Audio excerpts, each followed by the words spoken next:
Construction is a $1 trillion a year industry and one of our leading economic indicators.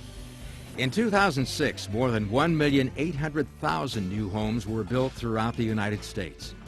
Georgia alone had over 174,000 housing starts that year. Along with development, however, comes an increase in waste. Nearly 2 million tons of construction-related debris is disposed of in Georgia landfills each year. That's enough to fill the Georgia Dome over 6 times. The cost to dispose of this waste includes having a hauler or cleanup crew periodically clean the construction site, transporting the waste to a landfill, and paying tipping fees. The waste disposal costs add to the cost of construction. In Georgia, these expenses are roughly $1,000 to $1,500 per home for a 3,200 square foot house, which can be as much as 5% of a builder's profit.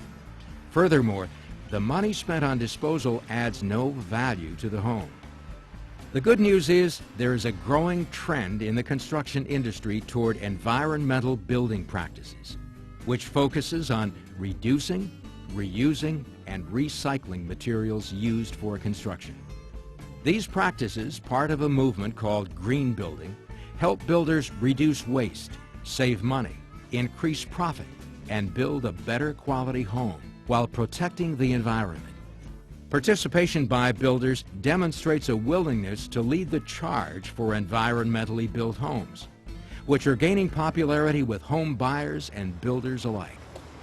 We at Hedgewood Properties have been very involved in our local green building initiative, which we call Earthcraft House, and it is a green building program, and so a component of that program is recycling, using resource-efficient materials. Recycled materials fall into that category, and a large portion of the program also is waste management. We know that landfill space is limited. We know that at some point in time we'll have to come up with an alternative. So we've tackled right now really just the wood waste and the sheetrock as the initial attempts of an alternative process. Today, recycling construction materials is more feasible and cost competitive than ever before. Over 2/3 of the residential construction waste is from wood and drywall debris.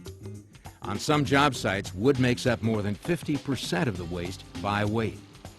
Mobile grinders can be used on-site, transforming the wood into chips or mulch. Besides being used as mulch for landscaping, wood chips can be used on construction sites to control erosion, which helps to reduce sediment going into our precious waterways.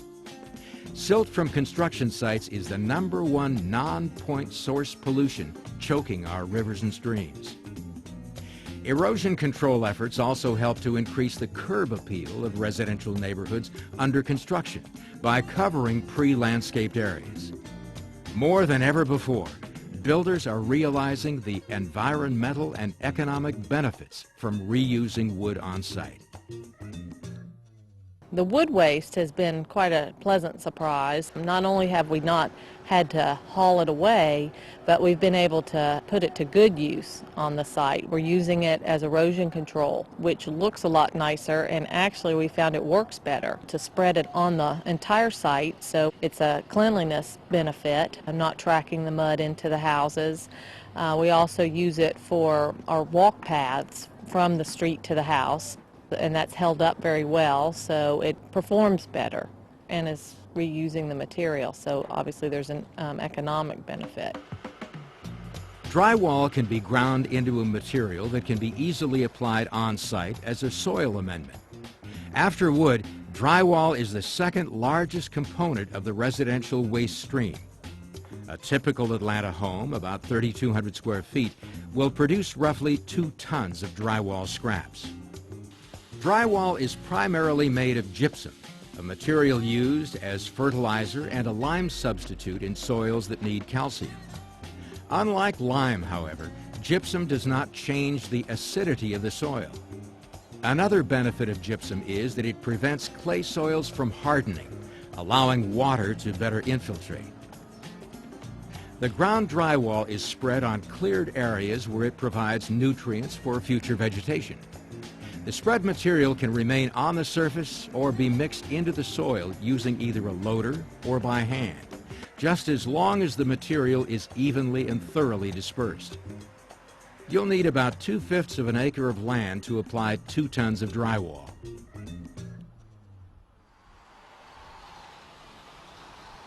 What's your empty weight? 22.5. Currently, the average C&D tipping fee in Georgia is $22 per ton, one of the lowest in the country.